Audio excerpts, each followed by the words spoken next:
Welcome back to week 4 of Are You Ready for a Podcast, the official podcast of Are You Ready for Football Fans Football League. So this week is just me. Parker is busy with work. So you're gonna get like the one or the two I did last year where I'm just gonna screen record or share my screen during it. And so we should get a shorter podcast out of it. So yeah, let's get to it. So last week in the league, last week in the league, we had um, some pretty big time fantasy matchups, some matchups that came down, or really just one matchup, I think, that came down to Monday night. So it was a pretty exciting week. I led the league in scoring this week. I blew out Nick 146, 299. Really, once there was like a moment during the um, later in the noon games when Nick was catching up a little bit, and then I got a bunch of touchdowns and kind of put that one away pretty easily. Zach was following me closely at 143. He blew out Grant 143 to 82. Um, just I think me and Parker went back and forth on Grant and Zach a little bit last week, and Parker was taking more of the team composition, and I was looking a little bit more at record and Grant's history. And clearly, Parker was proven right. Zach with a huge blowout win, and should see a boost in the power rankings. We'll get to that. Third in scoring was Parker. Third in scoring was Hunter. He um he continued his undefeated season. He beat Ben 124 to 93. So yeah, he continues to roll on, and yeah, we'll get to that in the power rankings as well. And so fourth and fifth, it looks like, was Thomas, who this was the one matchup on Monday that came down to the wire where Thomas had Jamar and Joe Mixon for the Bengals, and Dan had Puka, and yeah, Mixon scored. Jamar had a good game, so Thomas ended up was able to overcome his deficit going into Monday night. Got a big win. He continues at 3-0. Dan 0-3. We'll get to Dan's misfortunes at 0-3 in a little bit. Yeah, and so then Parker was next in scoring. He beat Morgan really a little bit closer than I think he would have thought going into Monday night. He only needed like 2 or 3 points going into Monday night, or maybe not even that. And he got two pretty subpar performances from Rashad White and T. Higgins, but it didn't really matter. He did enough work on Sunday to get the win over Morgan. Gave Morgan his first loss of the year, Parker's first win. And then the low scoring matchup of the week was Austin and Colin. Austin was 10th in scoring. Colin was last. And just really, Austin got enough from Tank Dell and Jalen Hurts to put it away. Poor performance from Bijan Robinson. Garrett Wilson not doing much really hurt Colin. And I don't know why that is showing up for me. I guess I'm not signed in. So we'll look at the standings through 3 weeks. So we had all 2-0 teams play all 0-2 teams last week, like we talked about. At 0-2, and so half of them won, half of them lost. So we have a very balanced league. And the 3 undefeated teams are me, Hunter, and Thomas. I lead the league in scoring, so it has me in first right now. The 3 2-1 teams are Morgan, Colin, and Grant. The 3 1-2 teams now are Zach, Parker, and Austin. And then 3 winless teams are Ben, Dan, and Nick. So that's where the league stands through 3 weeks. And just remember last year, Zach started 3-0, ended up being the Haney, and Morgan started 0-3, ended up being the DJ. So especially with the 14-week regular season, no reason to panic after 3 weeks, but not looking awesome if you are 0-3 right now. And so we'll get to that. I think one of my big takeaway, and we talked about it in the group, was this kind of Dan's misfortune. Here, this is a thing on a tool on Fantasy Pros where you can kind of look at if you played every team every week, what would happen. And so let's see, should be somewhere over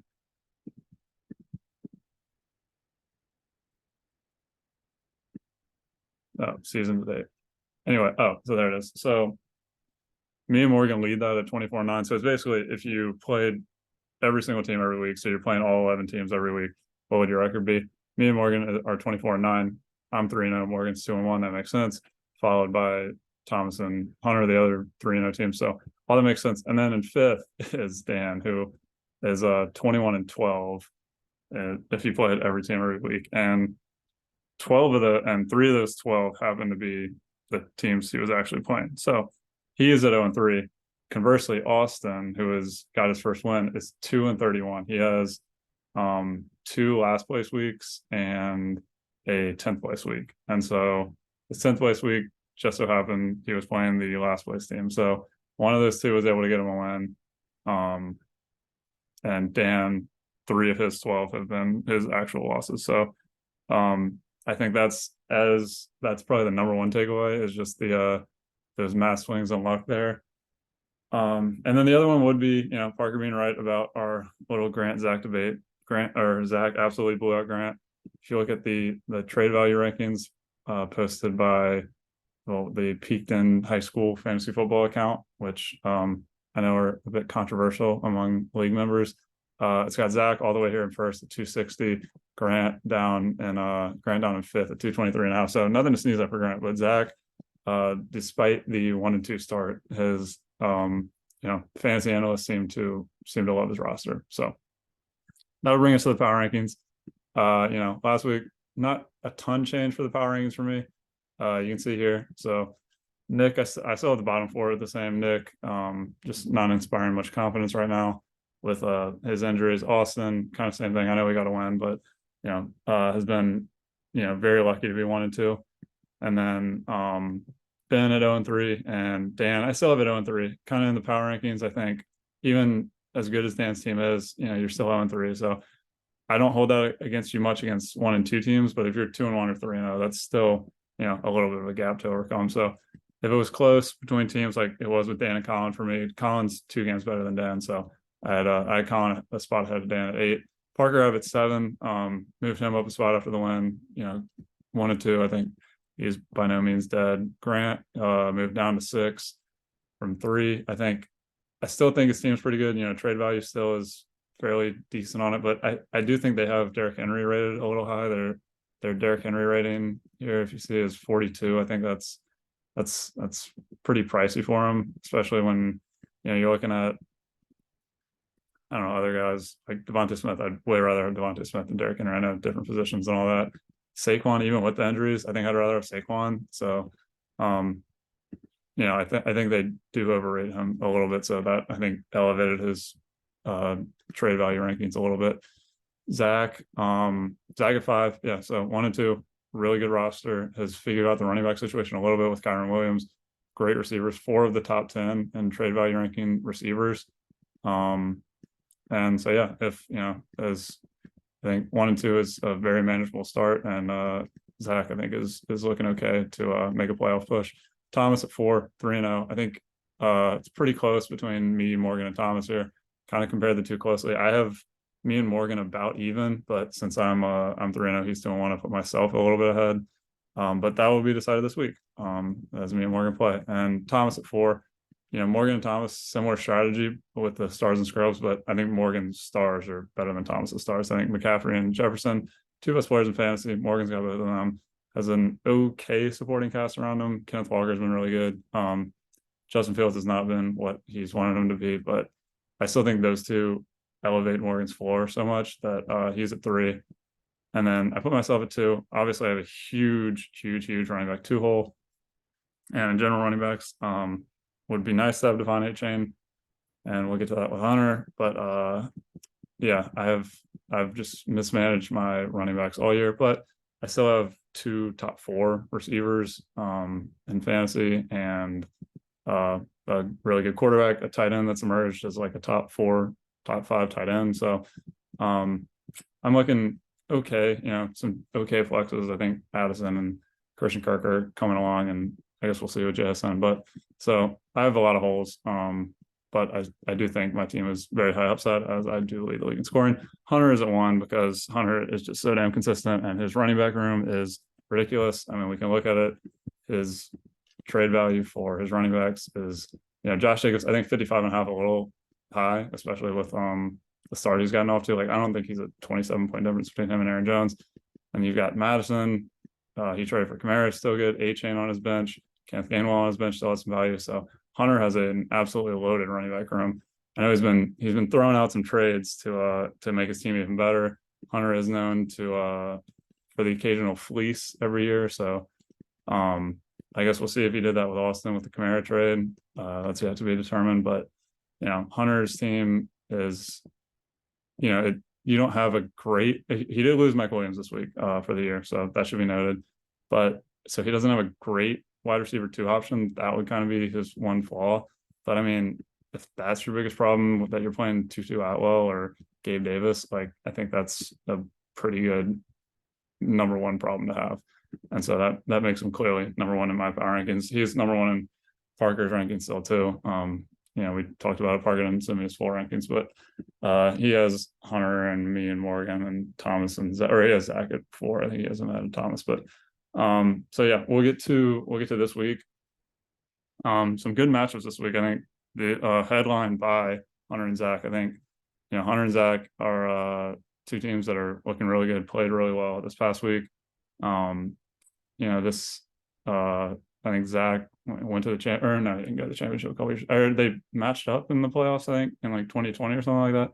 Anyway, so their projection is 116 to 115. I'm gonna take I think I'm actually gonna take Zach here. Aaron Jones kind of coming off the hammy is not a little cause for concern. Alexander Madison, I think Cam Akers will probably play this week, so that might cut into his workload a little bit. And so yeah, I think Zach's team is coming together really well. I think Jalen Warren's going to continue to get work done. I love Kyron Williams. That's still the pickup of the year, despite Hunter picking up Devon A-Chain for free. I still think Kyron Williams is the waiver wire transaction of the year so far, and then his receiver room is stacked. So I'm going to take Zach, and then next we have our next highest projection. I think is Dan. He's taking on Austin. This is obviously, we talked about it earlier, between Dan's unluckiness and Austin's luck last week in order to get a win. So arguably Dan probably should be 2-1 or 1-2, but instead Austin is. So I'm going to take Dan. I think his team is just better top to bottom. His running back room, much like Hunter's, very loaded. Puka was a great pickup. He's got Kelsey, who was not distracted at all this week.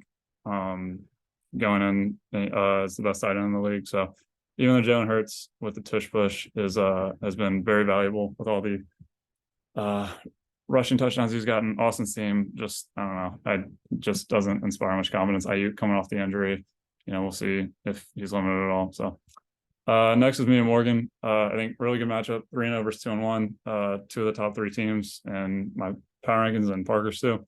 I'm going to take myself. I'm just picking myself until I lose, probably every game this year, or until I lose, because I'm just like that in fantasy.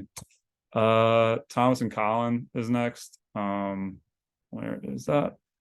That's Dan. I don't know people's team names. I'm stupid. There it is.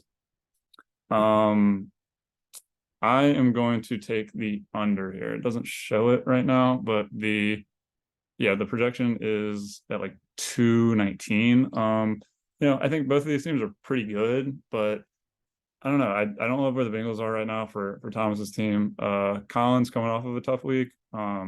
So you would think that things normalize a little bit, but I just think 219 is kind of high. I don't know why the website keeps doing that. 219, a little bit high. So I'm gonna take the under in that matchup. Next, we've got Grant and Ben. I think this is a prime matchup again for the under, but I'm only gonna do one total a week. I don't know why this is happening. My computer might just suck. Anyway, let's do this. And I don't know. Anyway, whatever. I'll take Grant. Grant doesn't lose too much, so he's sure as hell is not going to lose 2 weeks in a row. And then lastly is Nick and Parker. Much like betting on myself every week, I'm just going to pick against Parker every week. I know he won last week, and his team is a lot better than Nick's in my opinion. But weird stuff happens every week. And Parker's just generally a loser when it comes to fantasy. So I'll take Nick closely over Parker. He is predicted to beat Parker. Tonight's game, I'm recording this Thursday afternoon. Tonight's game really big. They both have a lot of Packers going for each team. So yeah, so I'm gonna take Nick to upset, or I guess not upset Parker because he's predicted to win, but to beat Parker. So so that'll do it for this week. Looking forward to another good week of matchups, and hopefully we'll get Parker back next week and with potentially a guest. But this was kind of thrown together at the last minute. So thanks for tuning in, and yeah, join us again next week.